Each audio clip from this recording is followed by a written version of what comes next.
Roll credits. Las luces están bajas, la sala está en silencio y la conversación está por comenzar.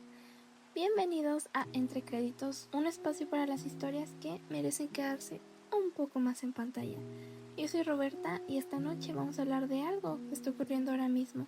Mientras nosotros estudiamos, salimos con amigos, vemos series o revisamos nuestras redes sociales. Vamos a hablar del apartheid de género en Afganistán, de cómo millones de mujeres han perdido derechos que nosotros damos por sentado, de cómo algunas ya no pueden estudiar, trabajar, ni decidir sobre sus propias vidas, y de por qué esto debería importarnos aunque ocurra al otro lado del mundo. Pero antes quiero presentar a quienes me acompañan esta noche. Aileen. Hola, Yuleni. ¿qué onda? Priscila.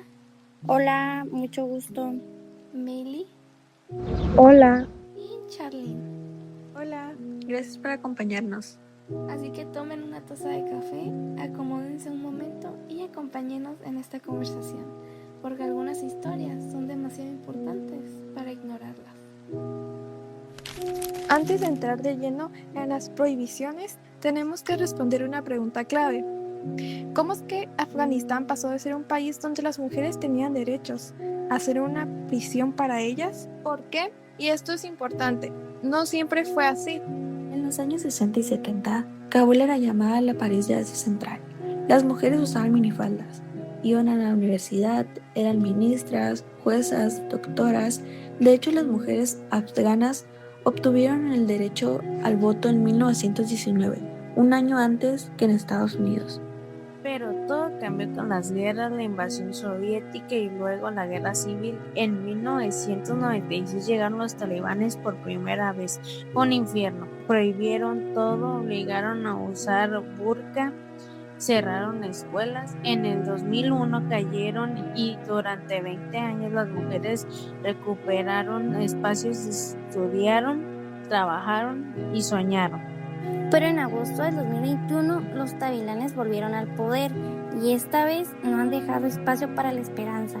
Han emitido más de 80 decretos que sistemáticamente han ido borrando a la mujer de la vida pública. El secretario general de la ONU, Antonio Guterres, le dijo claro en Afganistán: se están cometiendo ataques sin precedentes y sistemáticos contra los derechos de las mujeres.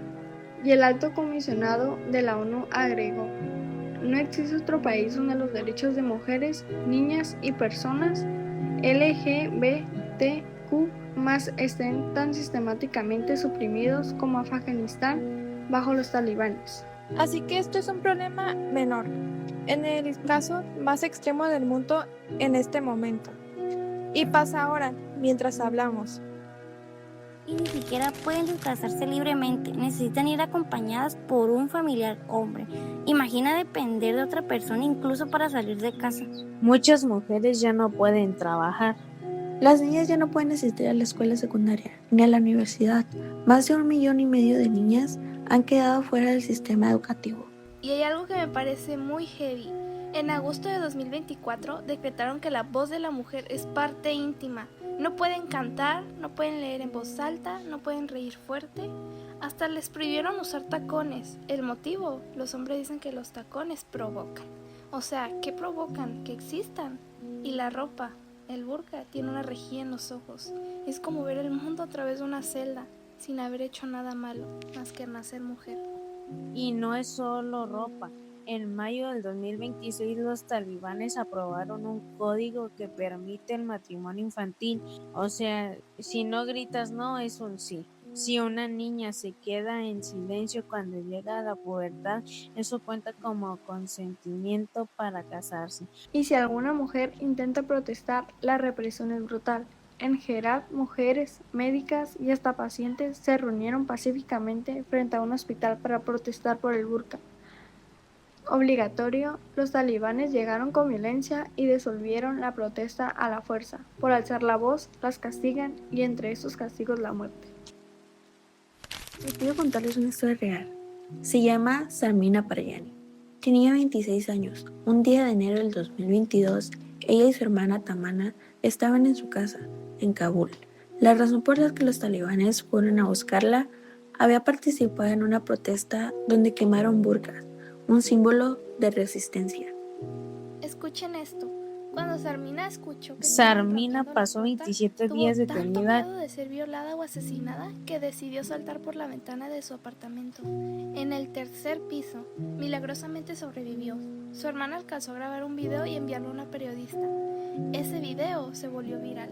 Sarmina dice, ese video salvó nuestras vidas, era la única arma que teníamos. ¿Y qué pasó después?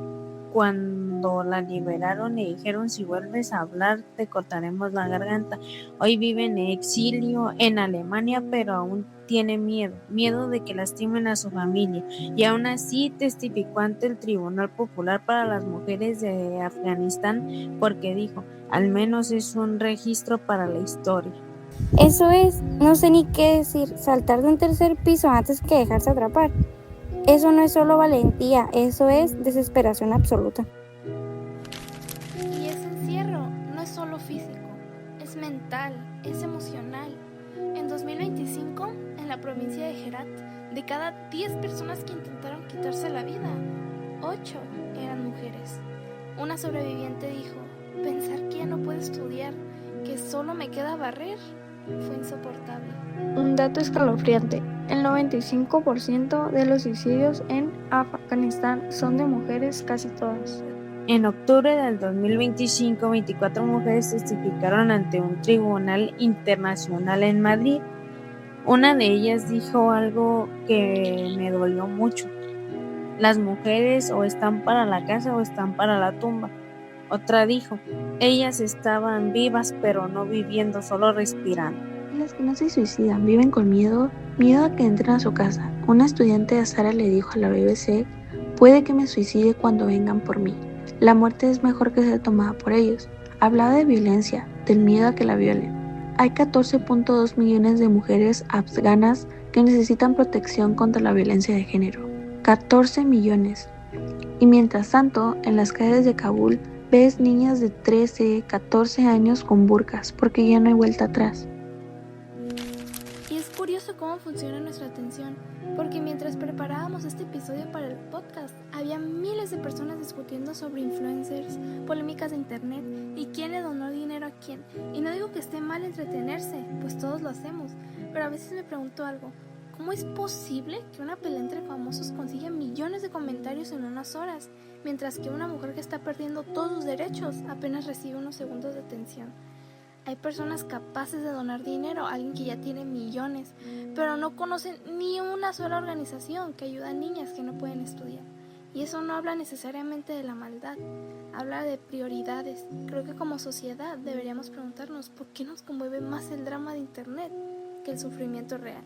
Y voy a admitir algo, antes de investigar para el tema de este primer episodio, yo también era parte de eso. Cuando escuchaba temas como Afganistán, pensaban que eran noticias lejanas, que eran aburridas, que no tenían nada que ver conmigo. Pero después de leer testimonios reales y entender lo que estaba pasando, me di cuenta de algo.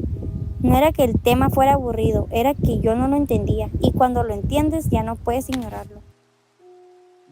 Y eso me lleva a algo que estoy leyendo ahora mismo. El cuento de la criada de Margaret Atwood. Si les gusta leer, se lo recomiendo muchísimo. Y si no son de leer, pues también existe una serie basada en la novela que la pueden encontrar en Netflix. Cuando empecé a leerla, pensé que era una historia exagerada, una distopía, una advertencia sobre un futuro imposible. Pero entonces descubrí algo que dijo la propia autora. Margaret Atwood explicó que no inventó ninguna de las formas de opresión que aparecen en el libro. Todo lo que escribió había ocurrido ya en algún momento de la historia de la humanidad.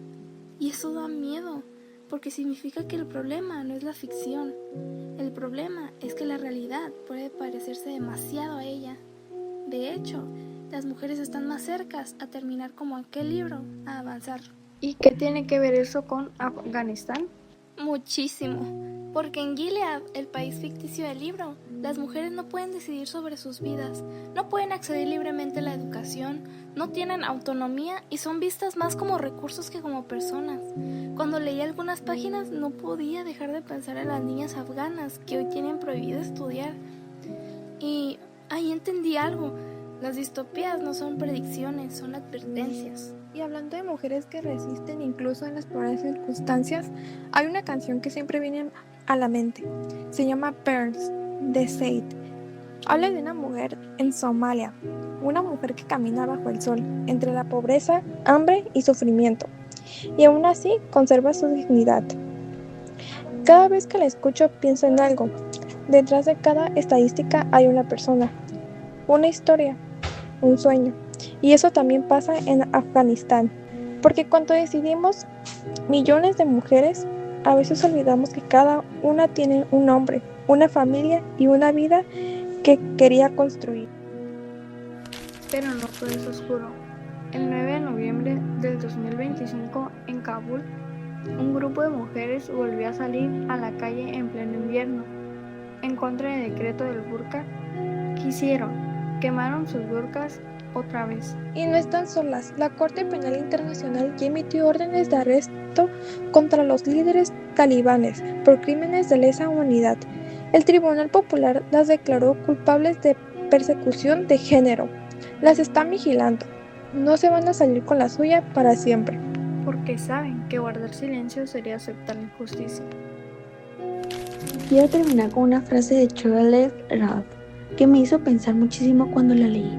Ella dijo, porque tengas derecho hoy, no significa que los tendrás mañana. Y creo que esa frase resume en todo lo que hablamos esta noche, porque Afganistán nos demuestra que los derechos pueden perderse y que la libertad puede retroceder y que lo que hoy parece imposible puede convertirse en realidad si dejamos de defenderlo. Y por eso este episodio no trata solamente de Afganistán, trata de todas las mujeres, trata de memoria, trata de libertad. Trata de entender que los derechos que tenemos hoy existen porque alguien luchó por ellos antes y porque alguien sigue luchando por ellos ahora mismo. Así que, credits, cuando apaguen este podcast, no lo olviden. No es una historia lejana.